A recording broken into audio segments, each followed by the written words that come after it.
So what's up mga nagbagtak sa lamok? It's your boy Renz, and for today's video, of course, gagawa po tayo ng isang analysis about the movie I Love You Lizzie. So, we're gonna be accompanied by Albenedict Zate, Edmore Villarias, Kennedy Magbanwa, and J. Lored Abarca.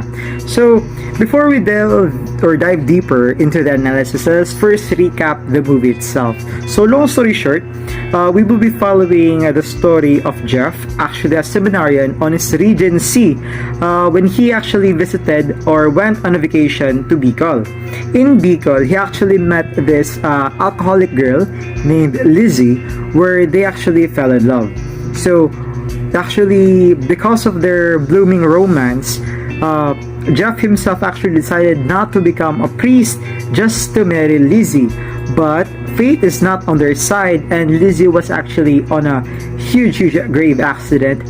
And because of that, Jeff actually made a deal or a promise or prayed that he would actually continue his priesthood in exchange for Lizzie's life. And Lizzie actually became better, and Jeff as well became or continued his priesthood. And fast forward, Jeff is actually the one who wedded Lizzie and his fiance.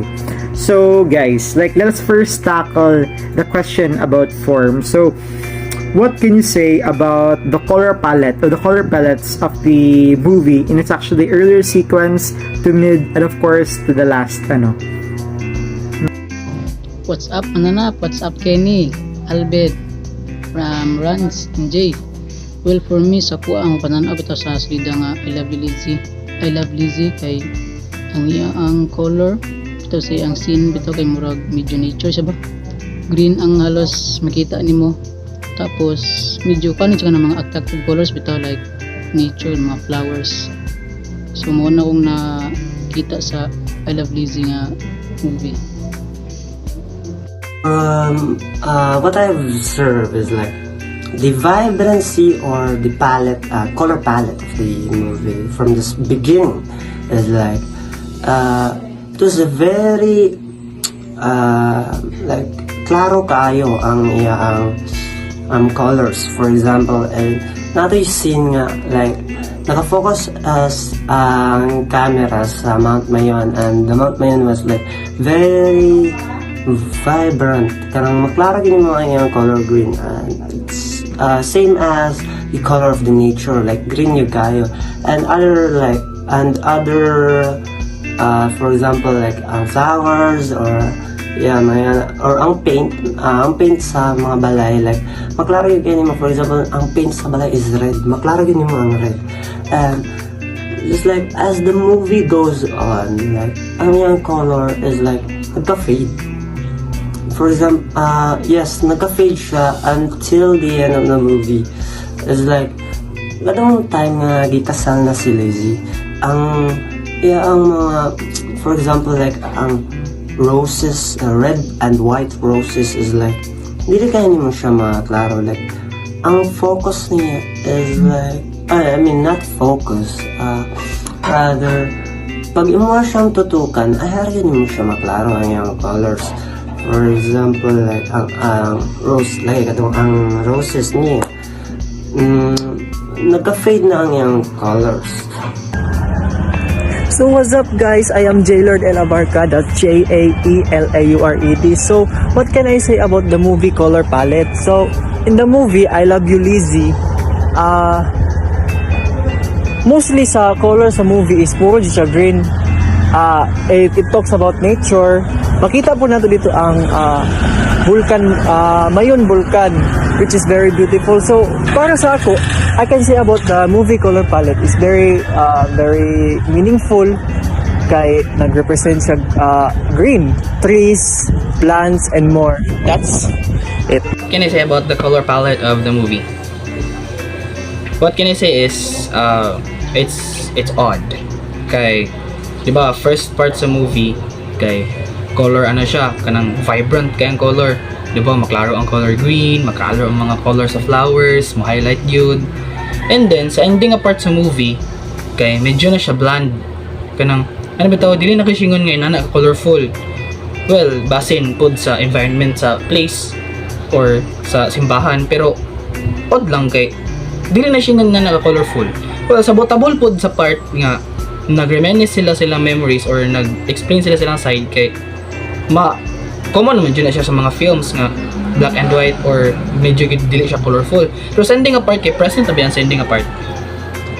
So nga maing ko nga odd kay kuan siya kanang unsa na happy ending man siya good kay syempre nakuha ni Jeff ang yung true happiness sa pagpari, nakita pod sa girl ang yung true love. So kuan siya, happy siya. Para sa kuha nag-conflict lang kay ang shape sa audience kay si Jeff o si Lizzie. So yun lang, it's odd. Yeah, I do agree there, Zate. And actually, sa first part, I believe katong dapit sa after they, let us say, they visited Mayon volcano, they actually had, we can actually see there the vibrancy of the colors, where green is so green, the color of the flowers, even the orange, which can actually be seen. But through the course of the movie, from actually, I believe after the part where Jeff decided not to become a priest, where he would actually marry Lizzie, the colors actually started to shift or started to fade from its vibrant color into somewhat of a washed out color. And actually, in the end of the movie, everything was so washed out that you can see during the wedding, I would actually bet 1 peso during the wedding. We cannot actually even highlight one rose without actually focusing on the details. But it's unlike the first parts of the movie where the colors are just so vibrant, even to the fact that if you're not focusing on the colors, you can actually see it clearly. But in the last part of the movie, in the last sequences of the movie, everything or the color is just so faded. So now let's move on to the meaning. So one clear thing we can actually is the fact that the movie portrays the remedy on how they can actually solve dilemmas of a relationship using each one's POV. Part nga when nabanggaan si Lizzie o ang friend, like si Lizzie is in a critical condition, and as the scene goes on, like ang ipakita lang una nga POV is ang kang Lizzie. So una to is like the way siya mo react, like kung unsa lang ang iya ang nahibalan, react siya in her own perspective. Like wait, nagigon si Zate, wait, what was it? Ginapakita dito kung how important is knowing others' perspective in fixing relationships. So, the way nga gi-fix ni sa director ang isa ka dilemma sa relationship is by showing the perspective of both person. No, ang inayang perspective. Kita sa movie, first ang perspective ni Lizzie nga na sad kay siya kay inana lagi nga na-disgrasya siya tapos wala napakita si Jeff. Pero pagpakita pod sa POV ni Jeff kay kanang lahi pod ang nasa yung view kay nakigsundo pod siya kang Lord nga if maayo si Lizzie kay mubalik siya pag ka-seminaryan. It's about giving clarity bitaw. Clarity nga kanang sa isa ka butang if namoy dilemma na mas maayo nga paminawon ang perspective sa isa and perspective pod sa isa. Okay. So speaking of POV, like let's move on to the context of the movie. Of course, it talks about love, unconditional love, etc. But one thing na gusto na ko point out, Jude, is actually Jeff's line. Kahit araw-araw kayo nakikita, nag-iiba pa rin yan sa mata ko based on its perspective. Like, of course, like one thing I can actually say about this is actually that's the context, but that's a question about the context. What can we say about that? So one thing I could actually discuss about it is it talks about prejudices. Like we actually dali na kita mag-judge bitaw like another people, like hala, inani siya. Like, because of that, we're not understanding his POV, like ilang mga POV, and because we're not understanding their POV, like, we're actually downgrading their stories, and because we're downgrading their stories, we're just labeling them with our own prejudices, like shallow na kind ng mga prejudices atong gilabel sila without knowing their story. So, how about you guys? What's your own tackle about the question and the context about this, on how POVs matter in real life? People only judge others, or like when they react in some situation only in one perspective. So mostly people mostly tanan gid halasa maging ana mo react, and like apila pug ko ato. Like ang ano na is sa isa ka butang nga gakahitabo diri sa kalibutan, lahi-lahi ang perspective sa mga tao ana.